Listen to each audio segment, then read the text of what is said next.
warahmatullahi wabarakatuh.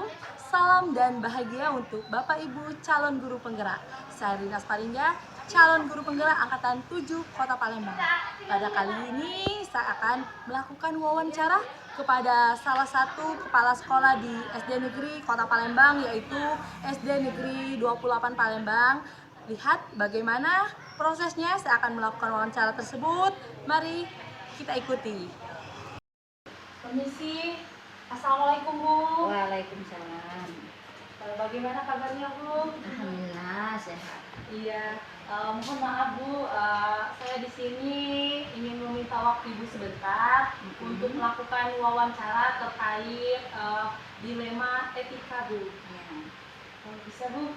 bisa. Allah Ada ya. bisa ya. Iya. Nah sebelumnya Bu ya, saya ingin bertanya kepada Ibu. Jadi selama Ibu menjadi kepala sekolah di SD Negeri 28 Palembang ini Bu ya, apakah Ibu pernah mengalami permasalahan atau yang termasuk dalam dilema etika itu? Kalau kita semenjak jadi kepala sekolah, ya mungkin dibilang mungkin ada dalam di sekolah ini ya. Nah, jadi kasus-kasus yang berhubungan dengan dilema etika ini atau rujukan moral itu adalah kasus-kasus yang berkenaan dengan sikap salah satu yang pernah terjadi. Itu adalah permasalahan kedisiplinan guru. Oh, masalah kedisiplinan guru Ya. jadi Bu ya. Nah, pertanyaan pertama Bu ya. Jadi selama ini bagaimana Ibu dapat mengidentifikasi kasus-kasus yang merupakan dilema etika itu atau bujukan moral itu Bu? Tentunya kita akan melihat dari sudut pandang moral dan hukum. Apabila tersebut hukum berarti di dalamnya itu ada yang benar juga ada yang salah. Iya, Tetapi jika itu benar melawan benar, maka termasuk dilema etika. Oh iya. Nah, selama ini bagaimana Ibu menjalankan pengambilan keputusan di sekolah Ibu, terutama untuk kasus-kasus di mana ada dua kepentingan tadi Bu ya, yang sama-sama benar atau yang sama-sama mengandung nilai kebajikan. Jadi saya menimbang secara matang dengan melakukan identifikasi, ya, identifikasi yang mana yang paling benar dan keputusan itu tidak merugikan, tetapi menguntungkan banyak pihak. Jadi melihat kepentingan-kepentingan mana yang lebih dominan, misalnya untuk kepentingan bersama, tetapi tidak melanggar regulasi yang ada. Ya, jadi tidak melanggar peraturan yang ada Bu ya. Iya. Nah, langkah-langkah atau prosedur seperti apa yang biasa Ibu lakukan selama ini? Misalnya kita melihat penyebab, ya, penyebab permasalahannya apa. Iya. Jadi saya melakukan pendekatan dengan meminta informasi dari pihak-pihak yang terlibat, berdiskusi dan meminta masukan dari warga sekolah jika kita butuhkan. Iya. Dan menimbang lebih dahulu sebelum memutuskan masalah tersebut. Iya, benar sekali Bu ya. Nah, apa saja hal-hal selama ini yang dianggap efektif Bu dalam mengambil keputusan pada kasus-kasus dilema etika ini? Langkah-langkah ya. Iya. Langkah-langkah yang paling efektif yang pertama itu adalah bicara dari hati ke hati. Tentunya yang pertama kita ajak mengingat kembali bahwa regulasi yang benar itu seperti apa. Kemudian selanjutnya baru menganalisis kasusnya, menentukan solusi, ya, solusi dengan ketat menyesuaikan norma di sini dan aturan yang berlaku dan tetap mengedepankan kepentingan umum. Iya, benar sekali. Jadi harus keputusan yang diambil itu harus mengedepankan kepentingan bersama Bu ya. Iya. Nah, hal-hal apa saja Bu selama ini yang merupakan tantangan dalam pengambilan keputusan tersebut pada kasus dilema etika ini? Yang merupakan tantangan? Tantangannya ini adalah harus bisa mengambil keputusan yang terbaik. Nah, karena keduanya itu benar dan harus menguntungkan kedua belah pihak, seperti tidak merugikan. Iya. Kemudian lagi tantangannya itu memberikan pemahaman kepada beberapa guru, ya, misalnya yang memang dia belum memiliki kepentingan di sini, di mana sebenarnya kepentingan itu menurutnya tidak bisa. Iya. Jadi ditinggalkan dia harus melanggar etika atau aturan, melanggar etika aturan sekolah. Iya. Nah, kemudian lagi misalnya dia sering terlambat bisa datang, jamnya lewat, misalnya dari jam yang kita tentukan lewat gitu. Kemudian lagi atau bahkan tidak masuk ke sekolah, ya, karena ada kepentingan keluarga. Iya.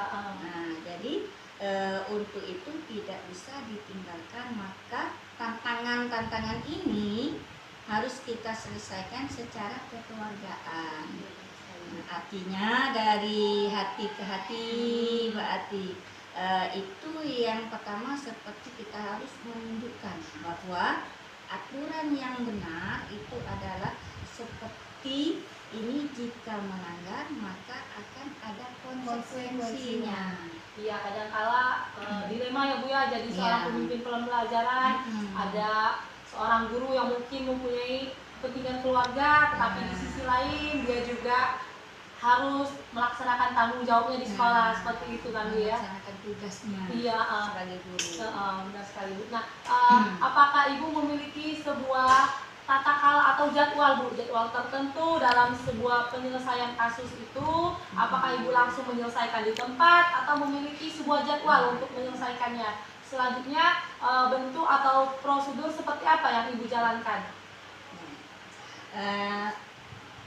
Ini kita memiliki tata cara, karena tidak semua kasus itu setelah kita beritahu atau menegurnya itu sudah diselesaikan. Nah, tetapi kadang-kadang satu kali kita memberikan pengertian kepada seseorang, nah yang melanggar itu memberikan teguran ya. Teguran, iya Bu. Kemudian lagi selanjutnya adalah memberikan teguran awal. Nah, di sini teguran awal ini diberikan, tidak bisa berarti ada waktu berikutnya. Nah, di sini untuk memberikan peringatan.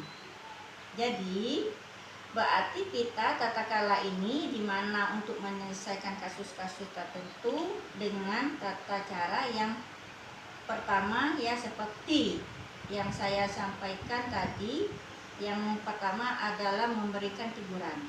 Nah, teguran ini juga bisa kita buat peringatan, surat peringatan, atau kita beri sanksi, surat peringatan SP1. Nah, dari sini sehingga mereka tentunya dengan pengertian apa yang merupakan aturan di sekolah harus dipenuhi. Aturan untuk itu ada tetap acuan yang pertama. Jadi di mana itu? Di sekolah. Nah, yang harus kita penuhi aturan itu tetap kita laksanakan, mengambil keputusan untuk seseorang yang membantu kita dalam mengambil keputusannya. Sebenarnya keputusan yang kita ambil ini dengan adanya komunikasi yang baik antara orang yang melanggar aturan dengan yang semua pihak, dengan yang kita tadi ada di komunikasi yang baik tadi antara guru dan kita kepala sekolah sebagai pemimpin pelajaran ya. Jadi kita itu harus menciptakan komunikasi yang baik Bu ya. Pertanyaan berikutnya, adakah seseorang atau selama ini mempermudah atau membantu Ibu dalam pengambilan keputusan dalam kasus-kasus dilema etika tadi, Bu? Kalau dibilang untuk ada yang membantu, semuanya orang membantu. Iya. Jadi untuk memberikan hal yang terbaik di mana seorang itu yang melanggar aturan tentu saja akan mempengaruhi kinerja orang. Pertama kita mengajak orang, mengajak orang yang melakukan pelanggaran itu dengan berbicara dari hati ke hati, untuk kita mengambil keputusan. Jadi keputusan ini panduan acuan adalah dengan taati regulasi yang ada atau aturan yang ada. Nah, kemudian bagaimana kita bisa memberikan pemahaman regulasi kepada orang yang melanggar aturan? Itu merupakan langkah-langkah dari pendekatan kita dan memberikan pemahaman tersebut. Oh, jadi ketika itu semua warga sekolah terlibat, Bu, ya? Ya. Karena ketika ada seorang guru yang melanggar mungkin akan mempengaruhi kinerja guru lainnya, Bu, ya. Maka dari itu semua harus dibicarakan dari hati ke hati dan memberikan pemahaman, Bu, ya, kepada orang yang melanggar aturan tersebut. Iya, baik Bu, pertanyaan terakhir, Bu, ya. Nah, dari semua hal yang sudah Ibu sampaikan tadi, kira-kira pembelajaran apa yang dapat Ibu petik dari pengalaman Ibu mengambil keputusan dilema etika ini? Yang kita petik di sini dari semua percakapan tadi bahwa semua permasalahan itu dapat diselesaikan dengan saling memberikan dukungan dan memberikan pemahaman bahwa apa yang kita lakukan semua akan ada konsekuensinya. Sehingga aturan yang sudah dibuat itu untuk ditaati. Nah, ditaati bukan untuk dicari celahnya. Dengan pemahaman tersebut maka dilema etika ini tidak akan muncul ketika seorang sudah sama-sama memahami aturan-aturan atau regulasi yang sudah dibuat untuk ditaati. Itu yang bisa saya petik. Iya, jadi benar sekali, Bu, ya, kalau kita itu harus memberikan pemahaman dulu. Ibu sebagai pemimpin pembelajaran harus memberikan pemahaman aturan-aturan yang ada kepada warga sekolah, Bu, ya, agar aturan tersebut bisa ditaati bersama, seperti itu.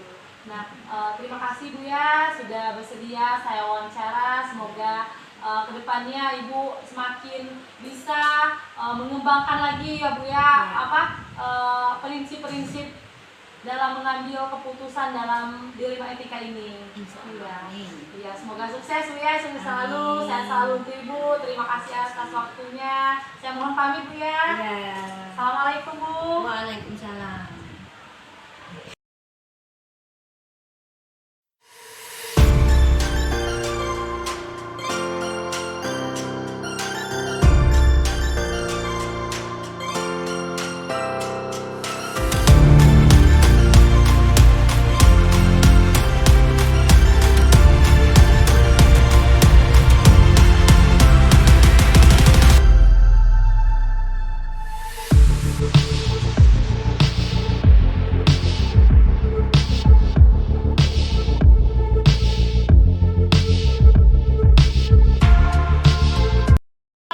Warahmatullahi wabarakatuh. Salam dan bahagia untuk Bapak Ibu calon guru penggerak. Saya Dinas Paringga, calon guru penggerak angkatan 7 Kota Palembang. Pada kesempatan kali ini saya akan melakukan wawancara langsung kepada Kepala Sekolah SD Negeri 26 Palembang, yaitu Ibu Siti Asyania SPD, terkait masalah pengambilan keputusan dilema etika. Bagaimana kelanjutannya? Mari kita saksikan.